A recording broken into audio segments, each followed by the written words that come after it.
Well, basically, I write on a website called Booksy.com, and what I do is I publish work on there to get feedback from people on the website. A friend of mine told me about Booksy and said it would be a really good way for me to get my work out there. And then I just put up a couple of chapters one at a time, and I got some really good feedback. So then I started putting up more and more work. You have a bunch of different people from a bunch of different backgrounds, and they have so many different points of view, as opposed to having friends that are going to generally have the same ideas. It's just more like you're sending it out into the world. When I first started on Booksy, before I even made an account, what I really focused on was the copyright laws, because at that time I was really focused on wanting to get my work out there without having to worry about people stealing my work. I read that, and then I made an account. When you join the site, automatically puts copyright laws protecting the book so that you can end up publishing it without any backlash. I think that copyright for those sorts of things that we're writing on Booksy is very important, because we put a lot of effort into these works and we do try and put our best work out there. I wouldn't want anyone stealing that kind of work. I think I would be really infuriated. I mean, I spend so much time working on these sorts of things, and I want to be able to have a future in writing as well. So if I read that someone stole my work, I don't know what I'd even do. It's just kind of, I don't even want to think about that sort of thing. Other authors' works are a big inspiration for me. My favorite books, my favorite authors on Booksy, they all contribute to my writing overall.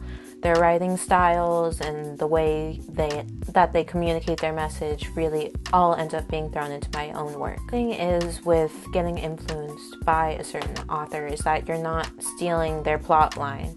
You're not trying to just take credit for their own idea. You're trying to find a better way to write your own novel, and through them you find that.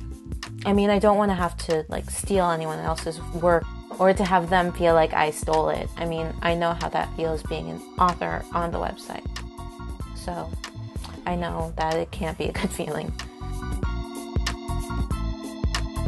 What's really great about the internet in general is that amateurs, people that wouldn't have the chance usually to have their work out there, is able to put it out and get comments and know that people actually appreciate what they're doing. You're getting a chance to become something more.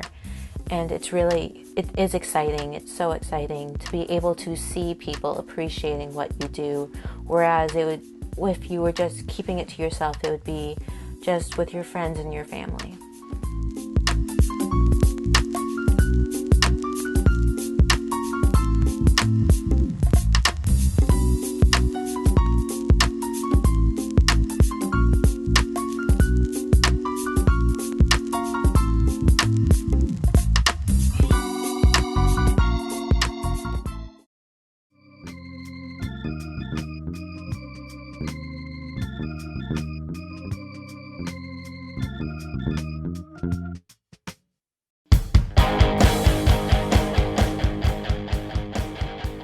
These are Jack and Meg White, also known as the White Stripes.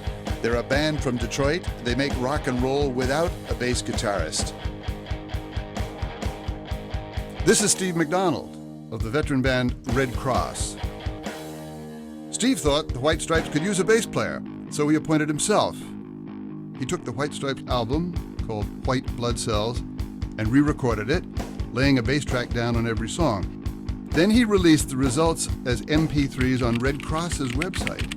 He even made up a new album cover and title, Red Blood Cells. McDonald began putting these copyrighted songs online without permission from the White Stripes or their record label. During the project, he bumped into Jack White, who gave him spoken assent to continue. It can be that easy when you skip the intermediaries. Collaboration across space and time. Creative co-authorship with people you've never met. Standing on the shoulders of your peers. It's what the internet is all about. It can be that easy when you skip the intermediaries. But couldn't it be easier still Not many of us are liable just to bump into Jack White and get the green light, and he's not going to let just anyone play the bass over his songs in any case. But what about other artists who might want you or me to play along? Shouldn't we be able to, if they don't mind? Enter one of the internet's most famous citizens. A face familiar the world over, a public identity rivaled only by a handful of corporate giants and global superstars, the Big Copyright C.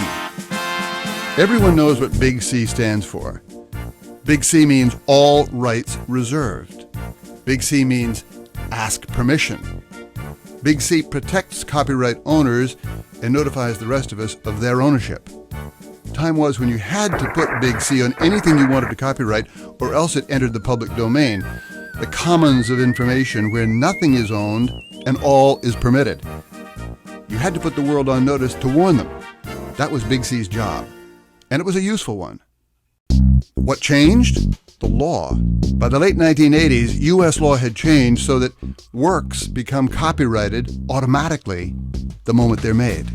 The moment you hit save on that research paper, the second the shutter snaps closed, the instant you lift your pen from that cocktail napkin doodle, your creation is copyrighted, whether Big C makes a cameo or not. So suddenly, there's no quick way of knowing whether something's owned or not. The new rules may be clear about how you get to own a work. You don't have to do anything, but they say nothing at all about how you should go about announcing that you want to allow certain uses of your work. So what? Well, if you're a digital filmmaker whose every frame must be cleared by an army of lawyers before making the cut, or if you're in a band whose label won't let you put a song on a file-sharing network, or if you're a professor trying to put together online course materials, or if you're a DJ chasing down permission to use every snippet of song in your sonic collage, if you're one of these people, then you know, so what?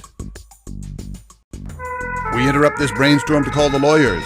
You drop what you're doing and call all the lawyers. You ask for permission, even to use a work whose author doesn't mind if you use it, because you have no idea what the author's intent is. You ask for permission, even to share some of your rights. Or you venture forward unsure what your risks and rights are exactly. Or, in a haze of legal doubt, you do nothing. The bottom line, Big C is out of a job. The middlemen are not. Enter Creative Commons. Creative Commons wanted to find an easy way to help people tell the world up front that they want to allow some uses of their work. We called the experts, the U.S. Copyright Office, for advice. Their response? There's no real answer. Get creative. So we got creative. How? Our CC brand marks works that are governed by Creative Commons licenses, a set of standardized copyright licenses available free of charge on our website. We wrote these licenses so that lawyers and courts could read them. Then we translated them into a language you can read. And then we translated them into a language computers can read. Now, CC isn't meant to compete with copyright, but to complement it.